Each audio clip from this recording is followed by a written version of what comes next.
안녕하세요. 한류의 신과 해외 반응을 소개하는 한류클라스TV입니다. 오늘은 K드라마 넷플릭스 탈출 러시 이제 글로벌 다각화로 전세계를 장악한다는 주제로 이야기해 보겠습니다. 넷플릭스는 우리나라 드라마가 전세계적으로 잘나가고 있었지만 이 인기를 전세계에 집약적으로 폭발시키는 계기를 마련해준 고마운 OTT이기도 합니다. 하지만 넷플릭스가 K드라마를 선택한 이유는 자선사업이 아니라 이미 전 세계적으로 인기가 있었기에 그들이 더 큰 투자로 더 큰 돈을 벌기 위한 수단이었습니다. 결국 코로나 팬데믹 기간 동안 넷플릭스와 K드라마의 공존은 서로 윈윈하며 K드라마는 세계적인 명성을 얻었고 넷플릭스는 전 세계 1위 OTT의 지위를 확보하며 그만큼의 돈을 가져갔습니다.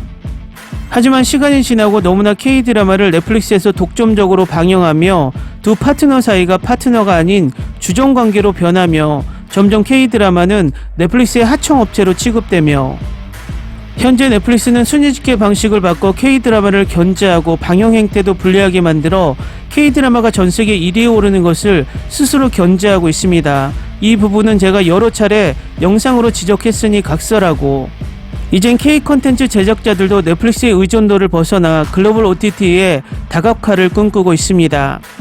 지난해는 글로벌 OTT 시장에서 K-콘텐츠 장르가 다양화된 원년이었습니다.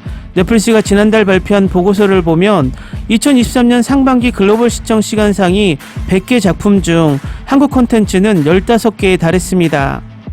전세계 학폭 경각심을 일으켰던 드라마 더 글로리가 6억 2천만 시간으로 3위를 차지했고 글로벌 헬스 열풍을 일으킨 예능 뮤지컬백과 드라마 일터 스캔들이 각각 15, 16위에 자리했습니다. 드라마 일변도에서 K예능으로까지 인기가 확산되고 있는 것입니다. 현재 해외에서는 넷플릭스, 디즈니 플러스, 아마존, 국내에서는 티빙, 쿠팡 등 온라인 동영상 서비스가 영상 산업의 중심이 된 가운데 이제는 K-콘텐츠가 공략 지도를 넷플릭스 중심에서 글로벌 OTT로의 다변화로 다시 이들 OTT를 발판 삼아 글로벌 주요 문화로의 등극을 노리고 있습니다. 올해도 초반부터 한국 콘텐츠의 인기는 뜨겁습니다. 지난달 1일 공개된 티빙 드라마 내 남편과 결혼해줘는 글로벌 OTT 아마존 프라임에서 전세계 1위를 기록하는 등 흥행을 이어가고 있습니다. 조회수는 지난달 16일 기준 이미 8억 1천만을 돌파했고 내 남편과 결혼해줘는 동명의 웹소설 웹툰을 개작한 작품으로 남편과 친구의 불륜을 목격하고 살해당한 주인공이 10년 전 자신으로 환생해 두 사람에게 복수하는 내용을 다룹니다.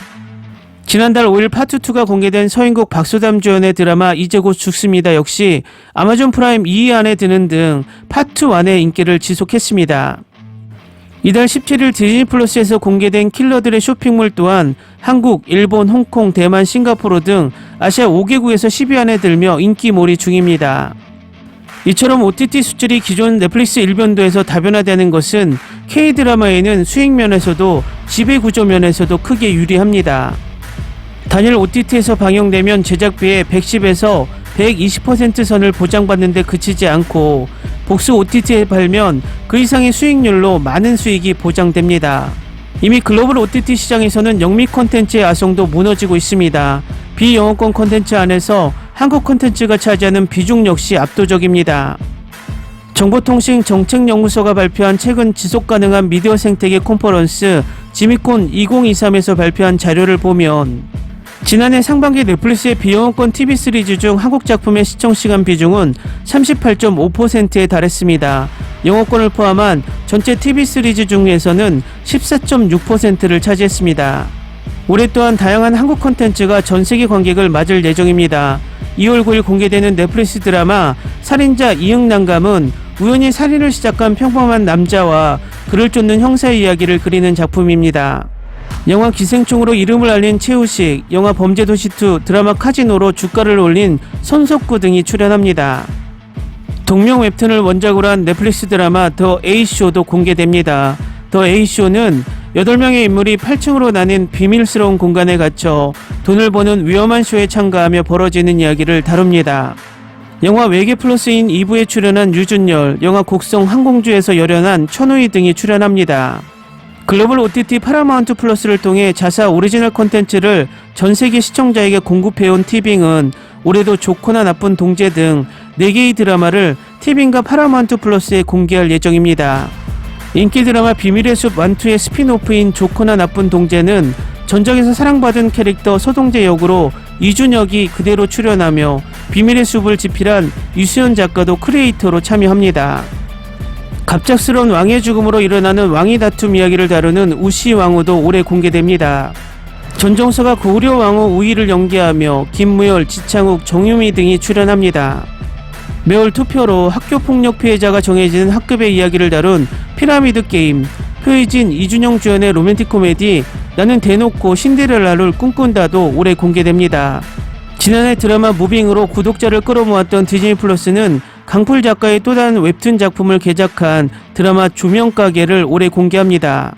무빙에 이어 강풀 작가가 직접 대본을 집필했으며 주지훈, 박보영, 배성우, 김희원 등이 출연합니다. K문화 자체가 미국 등 현지에서 창작의 소재가 되는 사례도 늘고 있습니다.